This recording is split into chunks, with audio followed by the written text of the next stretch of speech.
Hi there, this is Blake Levine, and today I want to do a brief talk. It's a historic day.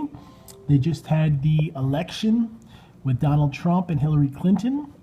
And in this talk, I want to share about handling your feelings. Sometimes we can get disappointed and feel like, hey, things aren't going as great as we are hoping. And what I've learned is when that happens, whether you're rooting for a candidate and they don't win, or you apply for a job and you don't get it, or you're trying to see success and it's not working out. It's easy in those moments to really be frustrated and angry. And even though it's okay to be upset, and part of life is being able to deal with your feelings and say, you know what, I'm having some anger. But I've learned that when you have bipolar disorder, it's so valuable to say, you know what, yeah, something I don't like has happened, but I need to keep going. I need to find an answer, because in our world, there's always problems and there's always issues, but it's the people that say, what can I do to change, or what can I do to figure it out?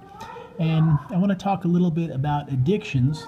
My brother died of a heroin overdose, and in my own life, I had addictions to smoking cigarettes. I had addictions to food.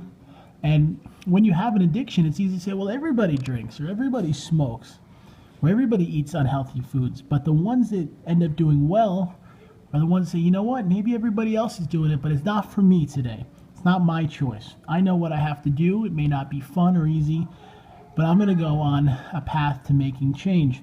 And my own brother was an awesome guy, so creative and fun, and he did wild adventures, from going to nudist resorts to traveling over the world to partying at places all night long and going to raves and festivals and doing all types of awesome adventures.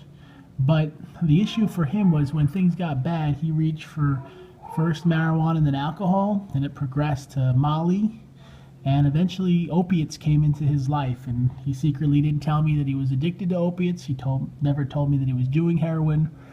But when he died a couple years ago at 27 from a heroin overdose, the truth couldn't be hidden. He really did have these addictions, and it had taken over his life. And sadly, as someone that loses their only brother, the only thing you can do is go on and keep rebuilding. And when you face obstacles and you face pressure, you got to find healthy ways to handle the pain.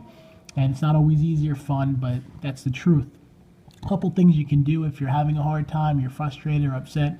One is to go exercise. That's fantastic. Another is to go be around people, whether it's in your career or in your life. Find some people that you can learn and talk to. If you're struggling mentally, you can find a therapist or a psychiatrist and learn what they can do.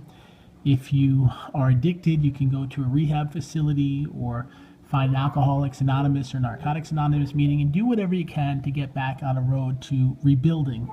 And I tell you this today, that it may have been hard for you and it may have been hard for me to lose my brother, but that doesn't give us an excuse to quit. That only says, you know what? Even if it's hard, I'm going to pick myself up and go again. I want to share a couple books. I have a book about mental illness and addiction. It's called Depression, Bipolar, and Heroin: Lessons Learned from Losing My Brother to Addiction. Depression, Bipolar, and Heroin is a beautiful book. Shares about all the things I've learned losing my brother and helping some other people that faced addiction. You can find the link below. And I have a coloring book that came out called The Psychology of Adult Coloring. It's a cool book talking about how we can relax and de-stress by coloring. So check those out, and you have an awesome day. I wish you so much light and love. I hope things work out better for you today.